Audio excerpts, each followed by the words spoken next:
The Tie and Hoodie Show is sponsored by ICCLending.com. For real estate service, please go to ICCLending.com. 3, 2, 1. Every human came to earth with a gift, and they must discover that gift and refine that gift for them to be fulfilled. The prerequisite for spending time with any person is that they nourish and inspire you. They feed your flame. Yo, hey man, how you work this radio? You're not listening to the Tie and Hoodie Show. Keep it locked. Owning a home and paying it off is one of the data points of an everyday millionaire. Home sales across the U.S. are on the rise as buyers take advantage of record low mortgage rates. Good morning. Now let's get back to the Tie and Hoodie Show. Good morning. It's Sunday morning, and you know if you're listening to me right now and my co-host Andrew or Jessica, it must be the Tie and Hoodie Show. How you doing today, Andrew? I'm doing good. Good morning, Trevon. I'm Trevon Smith. Once again, my co-host is Andrew Jessica. This is the Tie and Hoodie Show. Each and every Sunday morning, 6:30 to 7 a.m. Once again, we want to thank all of our YouTube subscribers and people checking in with us. It's really, truly appreciated because I know it doesn't come easy with everybody doing podcasts and the pandemic. So for us to get the love that we're getting right now, I just want to tell you guys, we really super appreciate it. Thank you so much. Thank you, everybody. TieandHoodieShow.com. This show and all shows sponsored by ICC Lending, where it's the one-stop shop for all your home loans. Andrew, how's your week been so far? It's been good. Good. I'm sitting next to you. Hey, we if I get sick, dude, man. I done been tested. I'm tested. I'm tested too much. My wife's like, don't you go there? Yeah. So it's a privilege, that we have the opportunity. We've been tested. We're okay. We're sitting next to each other. Yeah. It's this world we're in. So we're grateful. We've been on the Zoom. The Zoom is the new, like we said, the new HBO. Everybody does it now. It's the free subscription. But most important, I'm excited about today's guest. We always try to bring exciting guests. We always try to bring exciting information. Yes. This is one of LA's hometown favorite guys.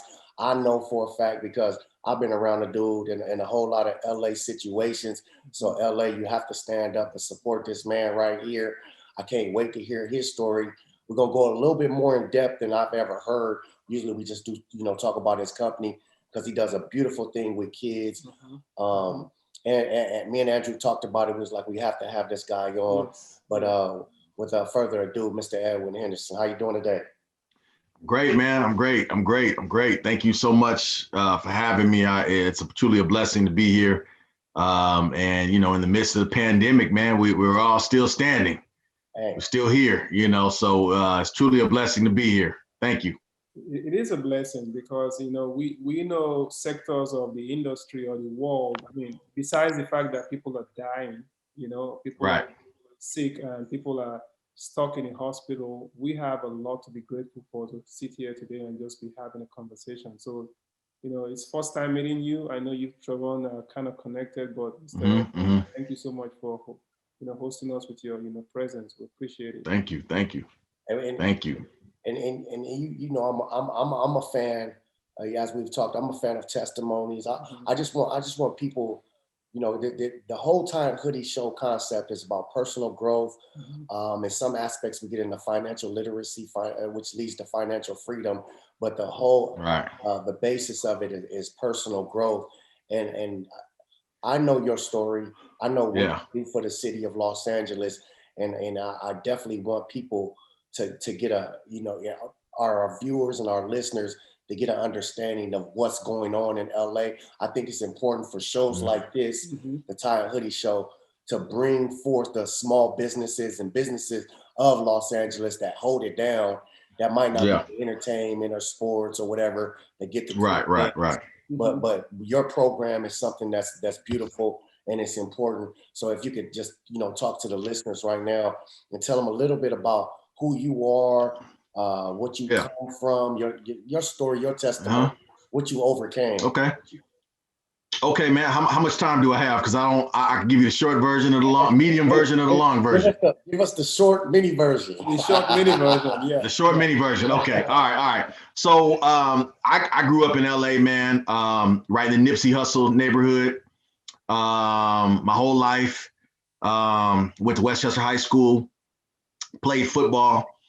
It was a lot of, in inner city, man. In the 80s, late 80s, early 90s, this neighborhood it's not what it is now, what it was then. There was a lot of gang violence. It was shootings, gangs, when you're coming from LA, man, gangs are it's like unavoidable. It's like Palm Yeah, man. Yeah, they're everywhere. Everywhere in LA. So I was raised in the church. Mom kept me in church, kept me in football. So early on, football was kind of my way out. I went to Westchester High School, played football, got a football scholarship, ended up going to University of California, Berkeley. Okay. Man, after college, I wanted to give back to the community. I've always had a passion for the community. I was fortunate because so many friends and so many people that I grew up with got caught up in gang banging. I know people that have been killed. I know people that are in jail. And it came from the same community that I came from. So I obviously didn't want to go that route, but I wanted to come back to the community after college and give back to the community in some way. So, after I got my degree in psychology, worked for several nonprofits, man, wasn't really making any money, wasn't really making any impact. A lot of times when you work for someone else, when you're working for other companies, you may come up with the ideas, but someone else is going to get the credit for it. Or it's a lot of politics. So like I said, I worked for a lot of nonprofits, man, kind of bounced around, did my thing, but I wasn't really making an impact. One of the last jobs that I had, I was discriminated against, and I ended up filing a case with the EEOC, and I won my case. I was discriminated against. I think I won about $25,000 or $30,000. I said, you know what am I going to do with this money? Am I just going to spend it? And I said, you know what, let me invest in my own business. Let me get my 501c3 and become a nonprofit organization. Because I worked for nonprofit organizations my whole life. My background's in psychology. I've always worked. I've worked with homeless. I've worked with mental health. I've worked with at-risk youth. I've worked with autistic kids. I've worked with homeless families. So I have a lot of nonprofit background experience. So I said, well, let me get my 501c3 and let me start my own nonprofit, because I didn't want to work for somebody anymore, man. I didn't want to deal with a lot of the corporate. Excuse me. I didn't want to deal with a lot of the corporate stuff that you deal with on jobs. It's a lot of stuff that goes on, man. Sometimes you may be the most qualified, but someone else who has better connections actually gets the job over you. So I didn't want to deal with that stuff. So I took the $25,000, man. I started I got my 501c3, which is an essential piece of documentation you need for a nonprofit organization. I didn't have the money to pay somebody, man. So I have a good buddy who's a CPA. He walked me through getting my own 501c3. So I did all my own paperwork. And I hit the ground running, man. 501c3 was approved the first round. Started writing grants, taught myself how to write grants because I couldn't afford a grant writer. So, and then also, who else is better to tell your story than you, right? No one can tell your story better than you. So I became my own grant writer, man. I became really skilled at writing grants. Since then, I've written over close to $400,000 in grants with no classes, no grant writing seminars, I taught myself. God's been good, man. We've impacted kids. I'm an executive director of a nonprofit organization called OnAMission. We have mentoring programs for kids. Recently, in the last few years, we've been doing college tours, taking kids to taking inner city kids, Black and brown kids from inner city, low income families and communities on college tours all over the country. We do Ivy League college tours. We do HBCU college tours. We do East Coast college tours. We do Bay Area college tours, taking Black and brown kids from low income situations and giving them the opportunity to tour colleges and universities nationwide. We also do educational trips. We've taken trips to China. We've taken trips to Spain. We've taken kids to Spain. Before the pandemic, man, we was actually about to go to Kenya, man. So the pandemic hit and kind of changed everything. But right now, we're just focusing on taking inner city kids and giving them the opportunity to travel, opening up their minds, letting them know that it's more than just the hood, you know. So it's been a blessing, man. And even during the pandemic, we've been able to stay alive and, you know, thank God for the grant writing skills that I've acquired. I've been able to write grants and we've applied for different funding opportunities that's kind of keeping us going right now. But we hope to be able to get back out there, man, and start traveling again real soon. Excuse me.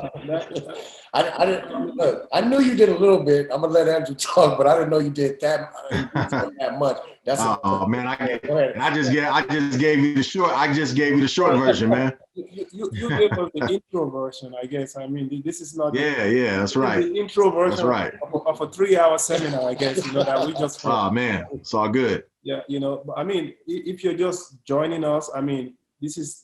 You know, the Tie and Hoodie show.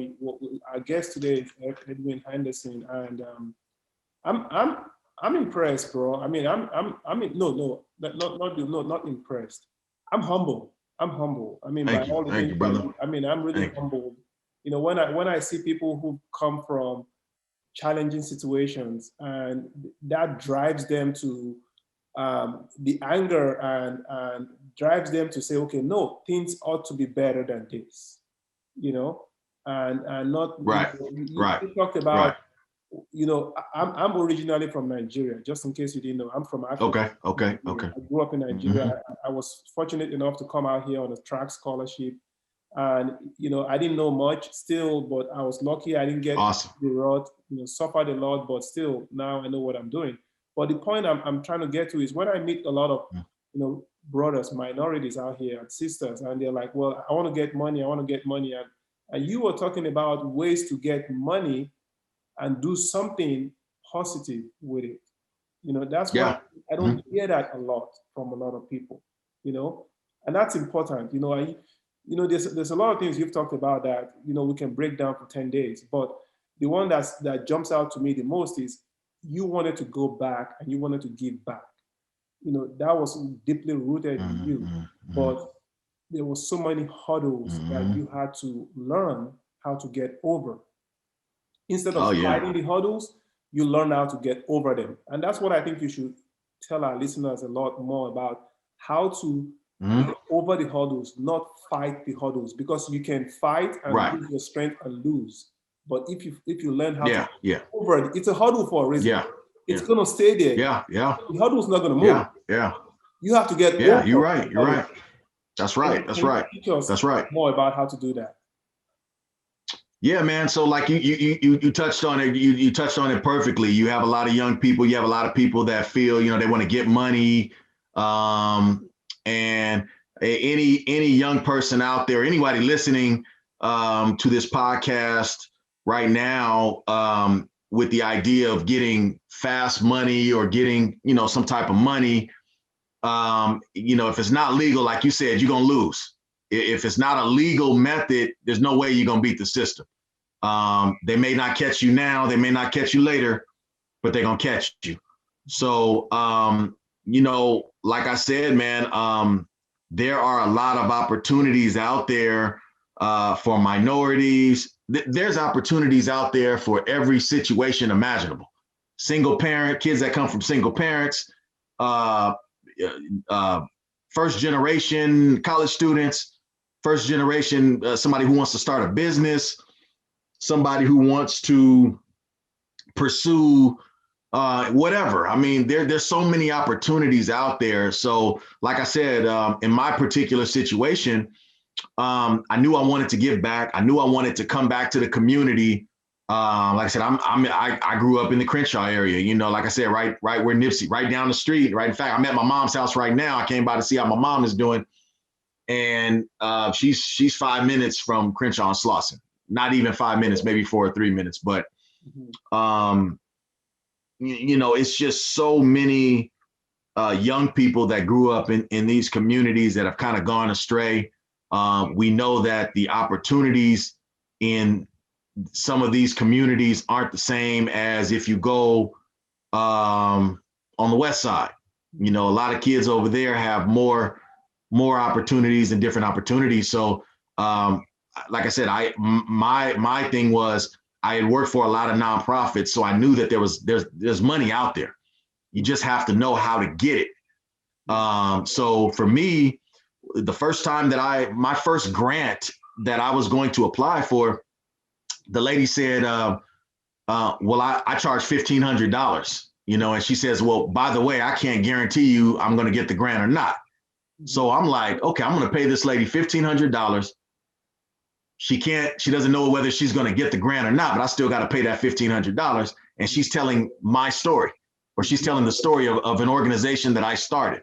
Yeah. So I said, well, that doesn't make any sense. I said, well, I can write my own grant. Like I said, who can tell my story of the kids that we're helping better than me? You know, and I would just encourage anyone out there, nobody can tell your story better than you. You are your own creator. So like I said, in that situation, I'm like, I'm not gonna pay this lady $1,500 to write a grant. I'm gonna teach myself how to write grants, and I can write as many grants as I want. You know, it's like the old saying that says, you know, give a man a fish and feed him for a day. But if you teach a man how to fish, you feed him for a lifetime. So I said, well, I'm going to teach myself how to write grants so I can feed myself and help feed others for a lifetime. So that was the approach that I took. Now, I'm sitting back there and just listening to you, and I appreciate what you do for the community, because I can't speak for a lot of communities around the world, but I know personally the importance of minority men giving back to the community in cities like Los Angeles, because when I worked for like K-Day, is one example, and just because you pull up in a K-Day truck and you can have no money in your pocket, but like 40 kids are running up to you. They just want to be like you. So it's a dire for aspiration and faith. And can you just talk a little bit about being a minority Black man in your community, giving back, and I don't even like the joy you get out of it, because it doesn't always equal any kind of pay, because you see the looks on those kids' faces, or those homeless people faces, especially in the city of Los Angeles. It's magnified. It's magnified in Los Angeles when they see a brother like you doing anything. Like, everybody thinks you're a star, and it doesn't have to be basketball or sports or, you know, whatever. They look up to you, and those kids in LA are hurting so bad. Can you just talk a little bit about? Yeah, man. Yeah. I mean, you hit it right on the spot. I mean, so I don't know if I said much about my organization. I started a 501c3 nonprofit organization called OnAMission. And what we do is we provide after school programs and college tours for inner city youth. Most of the students that we work with come from low income, African American, low income, Latino families, a lot of single parent situations. And a lot of first generation college students. So the joy that I get from doing this type of work, man, like even in high school, I didn't know much about historically Black colleges. You know, I didn't know much. And then I played football. So my mentality at 17 was, you know, I want to go to, you know, a university that is, you know, recognized for football. You know, I wasn't thinking that when I got on Berkeley's campus, it's only 1% Black, man. Mm-hmm. 30 some thousand students, and it's 1% Black. Mm-hmm. And most of the Black people there are athletes. Out of that 1%. So I didn't think about that, man. And I didn't know, I didn't really know what I know now. Like we do college tours and we take kids to Morehouse, Spelman, Alabama State University, Clark Atlanta University. We've been to Virginia State, and I get to go to these universities and see prominent, successful people that look just like me. And a lot of these kids end up going to some of these colleges because we took them on the college tour.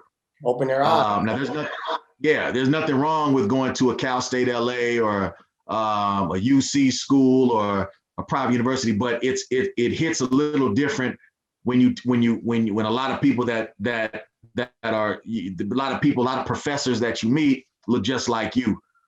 So it's very special to me to take kids on these college tours, and then their parents write me a letter or they call me and say, hey, my son, I just want to let you know my son or daughter, the trip you took them on changed their life.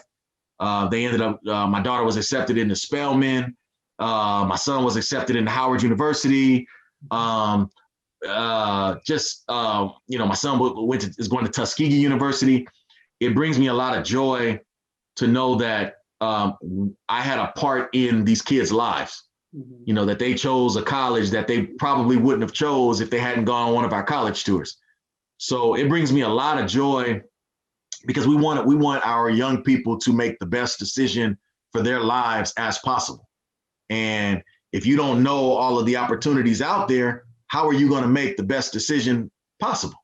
Mm-hmm. You may just go to where your friends are going or where your parents are telling you to go to, or you may go to a college, you may go to a community college or whatever the case may be. But, the goal is for these young people to make the best decisions possible with their lives. And I feel that the work that we're doing is helping them make those decisions. And, if I hadn't have gone out and took a chance on myself by starting my own thing, I wouldn't have in turn been able to help the thousands of kids that we've helped over the years. I mean, I'm going to bring my perspective into this. I went to a 97% white school, So you understand, you know what it's about. Oh yeah. There was like 10 Black people in the school. Yep. We were athletes, so this is what it is. I'm bringing my perspective as an African, Nigerian, African American, and our goal is just get to the United States. You will make it. Mm-hmm. And I hear you saying about the inner city. Just get out of the inner city and you'll make it. Yeah. Isn't that crazy dynamic? Yeah, man. Travel, you know how it is outside the country. Most people have never left their neighborhood. That's right. So, I'm just trying to figure out what kind of patience and courage did it take for you to get to this level? That somebody who's in their inner city or somebody who's listening to us on YouTube in Africa somewhere can say, you know what, I'm gonna go on a journey like he did. Yeah, man. Like I said, I would encourage any young person, if I'm talking to a younger person or anybody, you will always, I think Michael Jordan said a quote that you will always miss 100% of the shots that you don't take. Mm-hmm. So, that's basically, if you don't take a chance on yourself, if you don't take a chance on, the things that you want to do, you're going to always stay in that safe zone, and like I said, I would just encourage anyone, whether they're in Nigeria, whether they're in South Central Los Angeles, take a chance on yourself. The road that's less traveled is always the better road to take. Yeah. For me, like I said, it was just you could build your own dreams, or someone will pay you so you can help them build their dreams. True. And I just chose to take the route to build my own dreams. And there's no doubt in my mind that if I hadn't have started my own organization to be able to do things the way that I saw, in order to make the impact that I saw that needed to be done in the community, it would have never happened. How much patience and how much time will you advise? How much patience and reading and time did it take to get to here? Because I don't want people to just think, oh, I can just go start my own nonprofit. I can start my own nonprofit, and I'm gonna write grant, and I'm gonna get $500,000 grant, and I'll do whatever I want. Right. And patience. Oh yeah. That's a good question. That's a great question. I would first say as much time as it takes. For each person, it's going to be different. The thing about grant writing is, I think my first grant was for like $250. I think the very first grant that I wrote, I think it was from Walmart for like $250. It takes a lot of patience and time, because you have to build your way up. You can't just go and say, I'm going to write $1 million grant, and it doesn't work like that. The thing about grant writing is that whoever you're writing the grant to is going to want to know, who has supported you in the past, and how much did they give you, and then what did you do with what was granted to your organization. So you have to definitely work your way up. Like I said, when I first started writing grants, my first grant was $250, and then I've gotten grants over $100,000 now. But you definitely have to work your way up, it's not something that is very quick. You have to educate yourself. You have to know whatever it is, whatever craft you choose to pursue, whatever area you choose to pursue. You have to learn it. You have to study it. After, sometimes you become a lifetime student. I went on and got my master's degree because I felt that that's something that no one could ever take from me. But it definitely takes patience, man. Like I said, you just have to, whatever craft you are, or whatever road that you choose to take to your success, is going to take time. And I would just say, find a mentor, find someone else that is doing what you want to do successfully, and piggyback off that person. One thing I want to say, one thing that us as minorities, we seem to think that if you see another black or brown person that's successful, that means that there's not enough for me. And a lot of other cultures don't have that mentality. We need to get rid of that. There's enough out here for everybody, man. There's enough out here for everybody to be successful. So you can be a successful black man, you can be a successful black man, and I can be a successful black man, and there's enough for the next one. Yeah. So we need to get rid of that mentality that if someone else becomes successful, somehow that's going to take away from us. That is a myth that is killing our community. It's just not true. There's enough for everybody to be successful. If everybody had their own business, there'd still be enough to go around. So don't think that if somebody else is successful, there's not enough for me, or there's not enough for the next person, because that's just a myth, man. That's something definitely the K-Day community and the people worldwide needed to hear, because a lot of us get caught up in that misconception.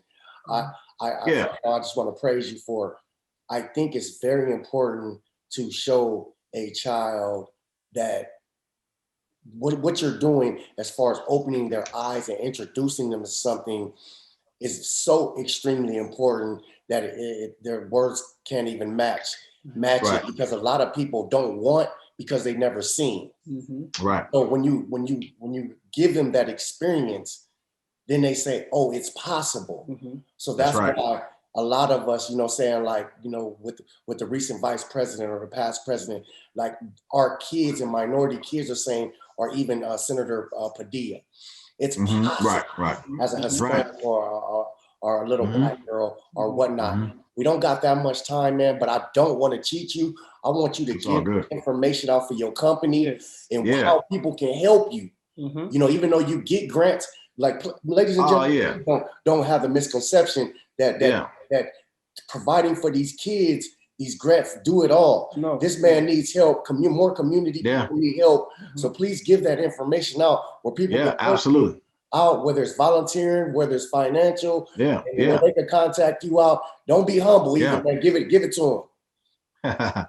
Well, yeah, man, I appreciate it. I'm going to give you guys all my contact information, and you can contact me directly. Right now, with COVID, with the coronavirus, most colleges and universities across the nation are closed. A lot of them are doing distance learning. A lot of high school students are doing home learning, where they're learning. They're doing their education from Zoom. So I haven't done a college tour in over a year, man, since the pandemic started. Back in, I had like 10 college tours set up for 2020, and in March, right before we were going to go on our first tour of the year, COVID happened, man, like late February, early March of 2020. So I haven't been on a college tour since, but like I said, we've been blessed, man. We're still here. We haven't closed our doors. As soon as colleges and universities and high schools open back up, we hope to get right back into doing tours, man. But if anybody out there who's listening wants to help or volunteer in any way, you can contact me directly.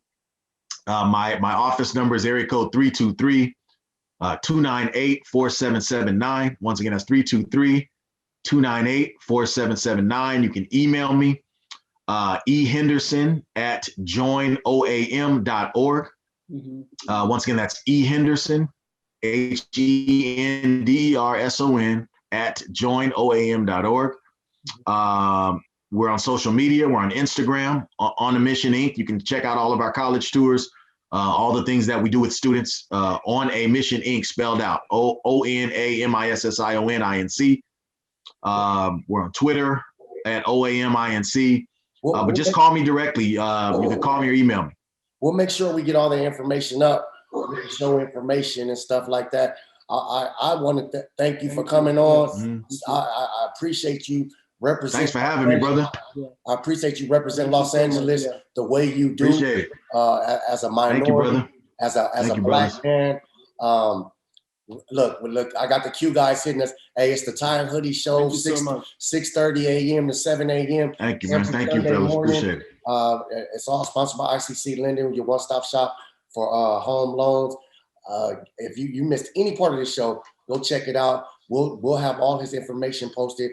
Mr. Edwin Henderson, thank you so much, man. It's the K-Day listener. Thank you. We'll see y'all next week, 6:30 a.m. Thank you, brother. I appreciate you, brother. All right, brother. You guys take care, man. I love you. Hey, do you have valuable information that can help your community? Okay. And you'd like to be a guest? Hit us on our social media. Do it now. The Ty and Hoodie Show is sponsored by ICCLending.com. For real estate service, please go to ICCLending.com.